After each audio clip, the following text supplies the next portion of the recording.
Indian politics में आजकल एक नाम बड़ा छाया हुआ है, नाम है कच्चाथीवू। खासतौर पर अगर हम तमिल पॉलिटिक्स की बात करें तो इस नाम का बार बार जिक्र किया जा रहा है। अलग अलग पॉलिटिकल पार्टीज एक दूसरे के ऊपर आरोप लगा रही हैं इस नाम को लेकर के। तो आखिर ये नाम क्या है, क्या इसकी हिस्ट्री है, आज इन सब के बारे में हम इस पूरे वीडियो के अंदर चर्चा करेंगे।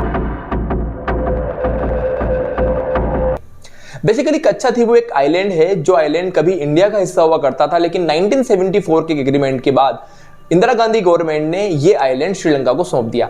अभी चूंकि देश के अंदर चुनाव का माहौल चल रहा है, इसलिए सभी राजनीतिक दल एक दूसरे के ऊपर आरोप लगा रहे हैं। तमिल की जो पार्टीज हैं वो चाहती हैं कि इस आइलैंड को श्रीलंका से वापस लेकर के इंडिया के अंदर मिलाया जाए।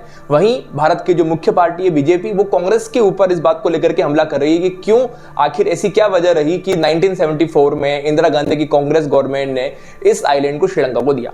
एक बार हम विस्तार से जानेंगे आखिर इसकी शुरुआत कैसे हुई। कच्चाथीवू आइलैंड 14वीं सेंचुरी के अंदर बना था, एक ज्वालामुखी विस्फोट से, जिसको अपन वोल्केनो डिसरप्शन कहते हैं। तो उसके बाद ये आइलैंड अस्तित्व में आया। ये लगभग 282 एकड़ के अंदर फैला हुआ है। अगर हम इसको एरिया वाइज देखें तो ये दिल्ली के अंदर जो लाल किला है लगभग उसके बराबर एरिया के अंदर फैला हुआ है। स्टार्टिंग में इसके ऊपर कुछ टाइम तक इंडियन राजाओं का कंट्रोल रहा, कुछ टाइम तक श्रीलंका के अंदर जो जाफर एम्पायर है उनका भी कंट्रोल रहा। 19वीं सदी के अंदर इसके ऊपर इंडिया का कंट्रोल स्थापित हो गया था।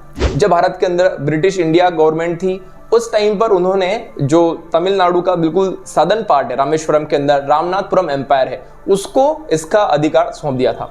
और इस वजह से बहुत लंबे समय तक इसके ऊपर कोई विवाद नहीं थे। लेकिन 1921 के अंदर पहली बार श्रीलंका और इंडिया के बीच में इस आइलैंड को लेकर के कॉन्फ्लिक्ट हुआ। अंग्रेज चूंकि इस बात के ऊपर फोकस नहीं करते थे कि कॉन्फ्लिक्ट कैसे रिजोल्व किया जाए, वो सिर्फ इंडिया से जो भी टैक्सेस वगैरह वसूल करके यहाँ से पैसा लेकर के अपने देश में ले जाना चाहते थे, इसलिए उन्होंने इस विवाद को रिजोल्व करने के ऊपर ध्यान नहीं दिया और इस वजह से विवाद बढ़ते गए। आजादी के बाद भी इस आइलैंड को लेकर के दोनों देशों के मछुआरों के बीच में, दोनों देशों की सरकारों के बीच में भी मतभेद रहे और 1974 में आखिरकार इंडिया ने बड़ा दिल दिखाते हुए ये आइलैंड श्रीलंका को दे दिया। लेकिन इस समझौते के अंदर कुछ शर्तें रखी गई थी और शर्तें ये थी कि इंडिया के जो मछुआरे हैं वो मछली पकड़ने के लिए इस आइलैंड पर जा सकते हैं और साथ में वहां पर एक सेंट एंथनी चर्च बना हुआ है, वहां पर भी विजिट करने के लिए इंडिया के जो लोग हैं वो जा सकते हैं। लेकिन अभी अगर हम वर्तमान कंडीशन के अंदर देखें तो श्रीलंका इंडिया के मछुआरों को वहां पर जाना अलाउ नहीं करता है। इवन 2015 के अंदर तो जो तत्कालीन श्रीलंकन प्रेसिडेंट थे, उन्होंने ये स्टेटमेंट तक भी दे दिया था कि अगर इंडिया के मछुआरे उस आइलैंड पर आते हैं तो उन्हें गोली मार दी जाएगी। इस वजह से तमिलनाडु के जो मछुआरे हैं उनके अंदर भारी आक्रोश है। रीजन ये है क्योंकि रामेश्वरम के आसपास का जो इलाका है, वहां पर जो मछुआरे रहते हैं उनका मुख्य काम ही है ये मछली पकड़ना। अब जो कोस्टल रीजन होता है वहां पर बाय द टाइम जो एक्वा स्पीशीज होती हैं, मतलब जो कह सकते हैं कि जलीय जीव होते हैं, उनकी संख्या धीरे धीरे कम होने लगती है। इसीलिए उन्हें मछली पकड़ने के लिए थोड़ा दूर जाना पड़ता है। ये जो आइलैंड है ये इंडिया की रामेश्वरम टेरिटरी से लगभग 19 किलोमीटर दूर है और इसलिए मछुआरों की एक अच्छी पसंद है और वहां पर अच्छी खासी संख्या के अंदर मछलियां मिलती भी है। इसीलिए इंडिया के मछुआरों के फाइनेंशियल एस्पेक्ट से देखा जाए तो ये काफी इंपॉर्टेंट है और इसी वजह से तमिलनाडु की पॉलिटिक्स के अंदर ये टॉपिक बार बार उछल रहा है। अब हम इसको एक बार फिर से देखते हैं कि आखिर 1974 के बाद क्या क्या हुआ। 1974 के अंदर जब इंदिरा गांधी की गवर्नमेंट ने ये समझौता किया, उसके तुरंत बाद तमिलनाडु के जो सीएम थे एम करुणानिधि, उन्होंने इसका विरोध किया था और वो चाहते थे कि इस आइलैंड को इंडिया के अंदर मिला लिया जाए। 91 के अंदर तमिलनाडु की विधानसभा के अंदर एक प्रस्ताव पारित किया गया और वहां बोला गया कि इस आइलैंड को पुनः भारत के अंदर मिला लेना चाहिए। 2008 में जब जयललिता सीएम थी तो उन्होंने अपनी पर्सनल लेवल पर सुप्रीम कोर्ट के अंदर इस आइलैंड को वापस इंडिया में मिलाए जाने को लेकर के एक याचिका भी दायर की थी और वो कोर्ट के अंदर सुनवाई भी उसकी लगातार होती थी। और बाद में इसी प्रकार की एक और याचिका एम करुणानिधि ने भी दायर की थी। अभी ये जो टॉपिक है वो तमिलनाडु की पॉलिटिक्स के अंदर हॉट टॉक बना हुआ है और लगभग जितने भी पॉलिटिकल पार्टीज हैं वो सभी एक दूसरे के ऊपर इसको लेकर के आरोप लगाते रहे हैं। इसको लेकर के भारत के जो पुराने डिप्लोमेट्स हैं उनका मानना है कि अब इस आइलैंड को वापस लेना इतना ज्यादा आसान नहीं है। कारण ये है कि अब श्रीलंका ने वहां पर अपनी नौसेना लगाई हुई है और श्रीलंका के लोगों के साथ भी इसका एक लगाव हो चुका है और वहां पर ये एक सेंटिमेंटल इशू हो सकता है। तो अगर इंडिया इसको वापस लेने की कोशिश करेगा तो हो सकता है श्रीलंका की इंटरनल पॉलिटिक्स के अंदर भी उसी टाइप का एक चीज देखने को मिले जो इंडियन पॉलिटिक्स में भी हो रही है। और अगर इंडिया इसको एक्वायर करने के लिए सेना का यूज करता है, वहां पर अपनी आर्मी भेजता है, तो इसको भारत के जितने भी पड़ोसी देश हैं वो काफी नेगेटिवली लेंगे। कच्चाथीवू आइलैंड सिर्फ एक एग्जांपल है। बेसिकली अगर हम पोस्ट इंडिपेंडेंस इंडिया की डिप्लोमेसी के ऊपर गौर करें तो भारत के पॉलिटिशियंस ने कई ऐसे सेल्फ गोल किए हैं जहां पर सिर्फ खुद को महान साबित करने के लिए देश के हितों को दांव पर लगाया गया है। मैं दो उदाहरण देना यहां पर रिलेवेंट समझता हूं। सबसे पहले बात करते हैं हम इंडिया की आजादी के तुरंत बाद भारत का चाइना के साथ में कॉन्फ्लिक्ट होने को तैयार था और इंडिया को कई बड़े देशों ने गाइड किया था कि चाइना के साथ में आपका पॉसिबल कॉन्फ्लिक्ट हो सकता है, लेकिन फिर भी हमारे उस टाइम के प्राइम मिनिस्टर जवाहरलाल नेहरू हिंदी चीनी भाई भाई इस बात का नारा देते रहते थे और इसी का फायदा उठा करके चाइना ने इंडिया की नॉर्दर्न बॉर्डर के ऊपर अटैक कर दिया। काफी सारा हिस्सा लद्दाख के अंदर पीओके वाला हिस्सा और इवन अरुणाचल प्रदेश का भी काफी हिस्सा चाइना ने अपने कब्जे में कर लिया। ये इस बात का उदाहरण था कि हमारे पास शायद डिप्लोमेटिक समझ नहीं थी। अगर हमारे पास डिप्लोमेटिक समझ होती तो हम तिब्बत को कभी भी चाइना का पार्ट नहीं मानते, बल्कि तिब्बत को हम as a buffer state use करते। अगर डिप्लोमेटिक समझ होती तो शायद हम अमेरिका के प्रपोजल को स्वीकार करके उस टाइम पर न्यूक्लियर टेस्ट करते, जिससे कि हम चाइना के सामने एक स्ट्रॉन्ग कॉम्पिटिटर के तौर पर खड़े हो पाते। लेकिन उस टाइम के जो पॉलिटिशियंस थे उनको महान बनने का बड़ा शौक था और इसीलिए उन्होंने इन सब चीजों के ऊपर ध्यान नहीं दिया। दूसरा बहुत बड़ा ब्लंडर जो इंडियन डिप्लोमेसी में क्रिएट हुआ वो था 1971 शिमला पैक्ट। 1971 के वॉर में इंडिया ने पाकिस्तान को बहुत बुरी तरीके से हराया था और पाकिस्तान के लगभग 91,000 सैनिकों ने भारत के सामने आत्मसमर्पण कर दिया था। अगर हम सेकेंड वर्ल्ड वॉर के बाद की बात करें तो इतनी बड़ी संख्या में कभी भी किसी देश के सैनिकों ने दूसरे के देश के सामने आत्मसमर्पण नहीं किया था और बेसिकली ये भारत की सेनाओं की वीरता की निशानी थी कि दुश्मन देश को सरेंडर करना पड़ गया। और इतनी बड़ी जीत के बाद होना तो ये चाहिए था कि भारत जब पाकिस्तान के साथ टेबल पर बैठ करके डिप्लोमेटिक डील कर रहा था तो शायद भारत को अपना कश्मीर इशू रिजॉल्व कर लेना चाहिए था, लेकिन ऐसा कुछ भी नहीं हुआ, बल्कि भारत ने उन 91,000 सैनिकों को बिना किसी शर्त के पाकिस्तान को वापस कर दिया।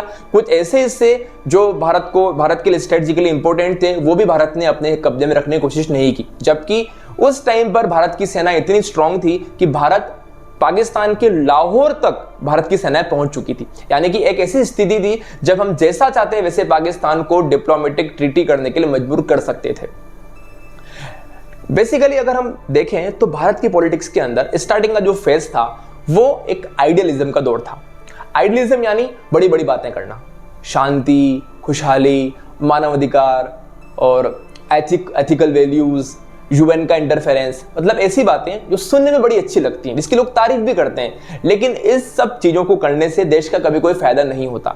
इवन ब्रिटिश कंट्रीज भी, कोई भी ऐसा देश जो इन सब बातों को प्रमोट करता है उसकी बड़ी तारीफ करते हैं, लेकिन उसकी कभी हेल्प नहीं करते और न ही वो खुद इन चीजों को फॉलो करते हैं। अगर हम ब्रिटिश कंट्रीज के बारे में बात करें तो वो रियल पॉलिटिक को फॉलो करते हैं। रियल पॉलिटिक का मतलब होता है कि किसी भी स्थिति के अंदर खुद के देश के सेल्फ इंटरेस्ट को आगे बढ़ाना बाय हुक और क्रुक, चाहे उसके लिए वो दूसरे देश के ऊपर दबाव डालें, दूसरे देश के साथ में वॉर करें या फिर वो अपने एथिक्स को ब्रेक करें। फॉर एग्जाम्पल हम यूएस का एग्जाम्पल लेते हैं।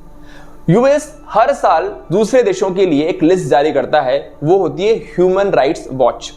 मतलब किस देश के अंदर ह्यूमन राइट्स का कितना वायोलेशन हो रहा है उसके अकॉर्डिंगली वो एक रैंकिंग तैयार करता है। कुछ कंट्रीज के ऊपर सैंक्शन भी लगाता है, कुछ कंट्रीज को पब्लिकली क्रिटिसाइज भी करता है। और इंडिया के साथ अक्सर ऐसा होता है, जबकि हमें पता है इंडिया एक मल्टीकल्चरल सोसाइटी है, उसके बावजूद भी यूएस जैसे कंट्रीज हर साल इंडिया को इस बात का पाठ पढ़ाते हैं कि कैसे इंडिया के अंदर डेमोक्रेटिक वैल्यूज कम हो रही हैं। जबकि अगर अपन यूएस की बात करें तो ध्यान में आता है वहां पर एशियन ओरिजिन के लोगों को, इवन अरेबिक ओरिजिन के लोगों को भी टारगेट किया जाता है। आज भी अमेरिका के अंदर व्हाइट और ब्लैक इन दोनों लोगों के अंदर भेदभाव किया जाता है। ह्यूमन राइट की तो बात ही छोड़े, अमेरिका ने 2001 के जो 9/11 का घटना हुई थी उसके बाद कई लोगों को ग्वाटेमाला के अंदर डिटेंशन सेंटर्स में रखा, सिर्फ और सिर्फ सस्पेक्टेड लोगों को। मतलब उनके ऊपर कोई आरोप सिद्ध भी नहीं हुए थे, सिर्फ उनके ऊपर कुछ लगा कि ये हो सकते हैं, इनके ऊपर ये कुछ संदिग्ध लोग हैं, हो सकता है इनकी कुछ टेरर आउटफिट्स के साथ में रिलेशंस हो। इस बात को आधार मान करके ही उन्होंने एक सूने आइलैंड पर ले जाकर के बहुत सारे लोगों को डिटेंशन कैंप्स में रखा और आज तक भी वो डिटेंशन सेंटर्स बंद नहीं हुए हैं। यानी कि वेस्टर्न कंट्रीज जब खुद के इंटरेस्ट की बारी आती है तो वो बिल्कुल रियल पॉलिटिक्स की बात करते हैं, बिल्कुल भी आइडियलिज्म का फॉलो नहीं करते। और इंडिया जैसी कंट्रीज हो गई या अदर कंट्रीज हो गई, उनको लगातार आइडियलिज्म का पाठ पढ़ाया जाता है। जर्मनी के महान डिप्लोमेट बिस्मार्क ने एक बार कहा था, The great question of the day will not be settled by means of speeches or majority decisions. It will be settled by iron and blood. यानी कि जो दुनिया के महत्वपूर्ण क्वेश्चन होते हैं वो कभी भी मेजोरिटी डिसीजन से सॉल्व नहीं होते हैं, जिनको हम कहते हैं कि डेमोक्रेटिक वेज हैं, उनसे वो सॉल्व नहीं होते हैं, बल्कि आयरन और ब्लड यानी कि युद्ध और खून, इन्हीं से उन्हें सॉल्व किया जा सकता है। अगर आप दुनिया में होने वाली घटनाओं पर गौर करेंगे तो आपको ध्यान में आ जाएगा कि शायद हम कितने भी सभ्य क्यों न हो गए हों, लेकिन आज भी जब कॉन्फ्लिक्ट रिजोल्यूशन की बारी आती है तो हम अंत में इसी चीज का उपयोग करते हैं, चाहे वो यूक्रेन रशिया वॉर हो, या फिर इजराइल पैलेस्टाइन वॉर हो, या फिर अजरबैजान और अल्जीरिया के वॉर हो।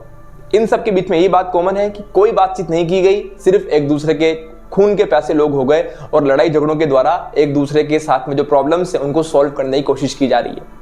अब हमारे लिए इसके अंदर से क्या टेक अवे है, और वो ये है कि एक नागरिक के तौर पे हमें सोचना चाहिए कि हम भले ही आइडियलिस्टिक बातों के अंदर बिलीव करें, लेकिन एट द सेम टाइम हमें इस बात पर भी फोकस करना चाहिए कि दुनिया हमारी बातों को तभी सुनेगी जब हम खुद पावरफुल होंगे और हमारा देश पावरफुल होगा।